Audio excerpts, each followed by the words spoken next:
Hello and welcome back to the Crumbs Doilies Christmas kitchen, where things are really Christmasing up. And today's recipe is going to be for some super duper cute Christmas animal donuts. And these are going to be baked donuts, similar to a recipe that I did before, but a little bit more Christmassy, of course, and not miniature. So I'm going to be using one of these.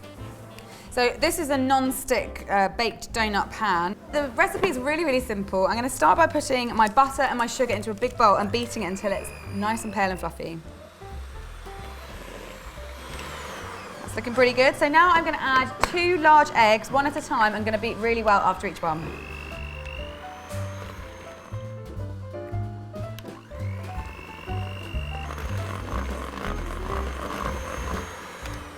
Okie dokie, now it's time to add some dry ingredients. So I've got some plain flour here, and then I've also got some Christmassy spices in the form of cinnamon, ginger and nutmeg. And I also have some salt, some bicarbonate of soda and some baking powder just to give these guys a proper lift.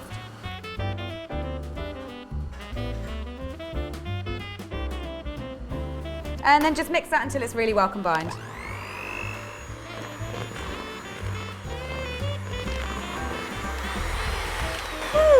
And last but not least, I've got some buttermilk here. So just whack that in and then mix it really well.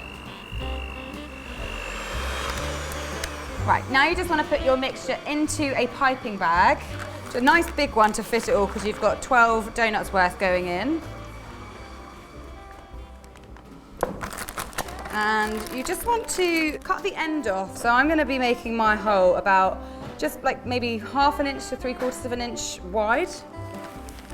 And I'm going to pipe my donut batter into this tin. This is a very non-stick tin, so I've actually found that because it's quite new as well, I haven't really needed to grease it. But if you have a slightly older one that's a bit more worn, then by all means grease it lightly. And when you pipe it in, because it's quite stiff, this batter, it's difficult to tell sometimes how much you're putting in, but it'll roughly look as if it's about 3/4 full.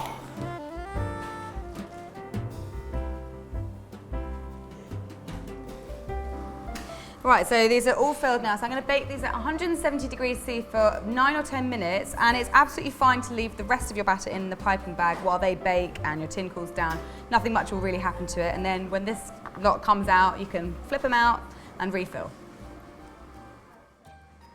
I'm back, and my donuts are out of the tins, and they've cooled down, and they're looking really, really lovely and poofy and round and perfect.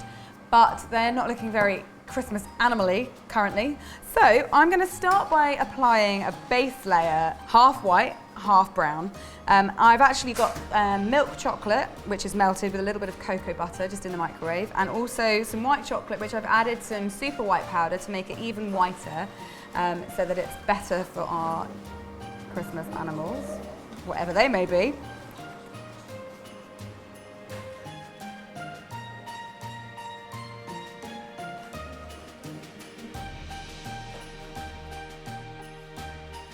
So now I've got all my donuts covered in chocolate.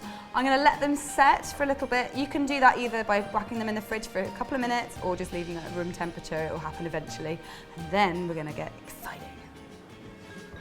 Welcome back. Now, you might have noticed I've sort of multiplied and also completely changed. There is another person with me is what I'm trying to say, and that person is Sally. I don't know if you can recognise her behind her amazing Christmas glasses, but it's her. Yay! And she's here because this is a lot of work and I need some support, man. So we're going to use a variety of techniques, mostly using sugar paste and a little bit of edible paint to create amazing Christmas animals. We're going to be doing a polar bear, a Christmas robin, a reindeer, and an Arctic fox. An Arctic fox, which are obviously very, very wintry animals.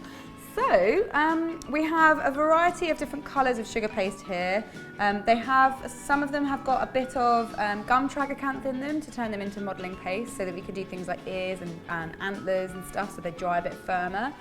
And we've got various tools. I'll write a list of everything that you need down in the description box below, so check that out. We also have a little bit of our melted chocolate to stick things on with, and we're just going to kind of go for it, aren't we, mate? And have a great time. We're going to have a ball, a Christmas ball. Let's go. Okay. I'm going to do the reindeer. Okay.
that's it. That is our Christmas animal donut extravaganza finished. So thank you very much, Sally. That's okay. They're so cute. They are very cute. Almost, but not quite too cute to eat because they are really tasty as well. So we're gonna have a little nibble on these. But we will be back, well, I'll certainly be back next week with another Christmas recipe for you guys. So I'll see you then. Please, in the meantime, do make these, take a picture and hashtag me on Instagram using Cupcake Jemma or Megafan Monday. So maybe I'll feature your posts on my own Instagram feed. But until then, it's donut eating time. Donut time.